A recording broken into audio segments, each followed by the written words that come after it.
Hello everyone আসসালামু আলাইকুম welcome back to my channel.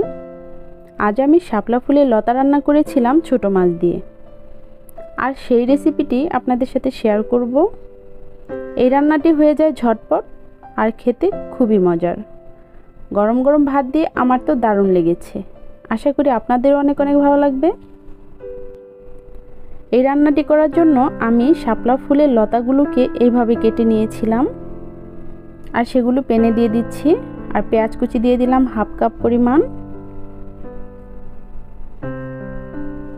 কাঁচামরিচ দিয়ে দিয়েছি 7-8টির মতো হবে, মাঝখানে কেটে নিয়েছি। হলুদ গুঁড়ো দিয়ে দিচ্ছি হাফ চা চামচ পরিমাণ, লাল মরিচের গুঁড়া দিয়ে দিলাম 1 চা চামচ পরিমাণ, ধনিয়ার গুঁড়া দিয়ে দিয়েছি 1 চা চামচ পরিমাণ, লবণ দিয়ে দিলাম পরিমাণ মতো,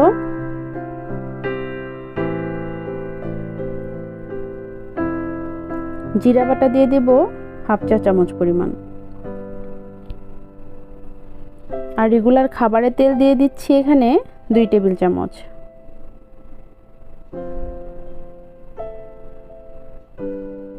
দিয়ে আমি এই মশলার সাথে এই শাপলা ফুলের লতাগুলোকে ভালো করে হাত দিয়ে মিক্সড করে নিব। ভালো করে মেশানো হয়ে গেলে এখানে আমি মাছগুলো দিয়ে দিব। এখানে আমি চিংড়ি মাছ নিয়েছি আর ছোট সাইজের কিছু মাছ নিয়েছি। আপনারা যে কোনো ছোট মাছ দিয়ে এই রান্নাটা করতে পারেন।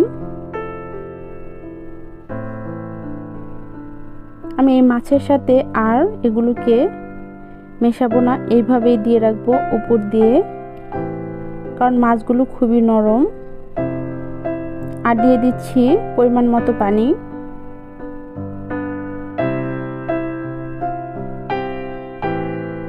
দিয়ে হাত দিয়ে আমি মাছগুলোকে ডুবিয়ে দিচ্ছি।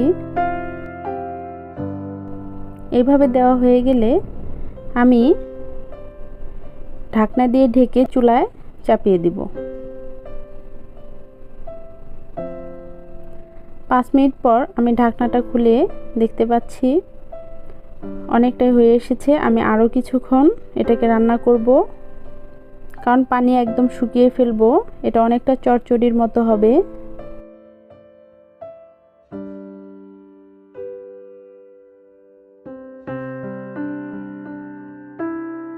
যখন এরকম চচ্চড়ির মতো হয়েছে তখন আমি নামিয়ে নিয়েছি। এবার আমি প্লেটে সার্ভ করে নিচ্ছি। দেখলেন তো, দেখতে কালারটা কত সুন্দর হয়েছে আর খেতেও ভীষণ মজার। আপনারা অবশ্যই এইভাবে বাসায় রান্না করে খাবেন আর ফ্যামিলি সবার সাথে শেয়ার করবেন। আর কেমন লাগলো অবশ্যই আমাকে কমেন্ট বক্সে জানাবেন। আর আমার চ্যানেলের রান্নাগুলো যদি ভালো লাগে অবশ্যই আমার চ্যানেলটিকে সাবস্ক্রাইব করবেন, পাশে থাকা বেল আইকনে ক্লিক করে রাখবেন, আর আমার পেজ ফলো করে লাইক কমেন্ট শেয়ার করে পাশে থাকবেন। আপনারা অনেক ভালো থাকবেন। আল্লাহ হাফেজ।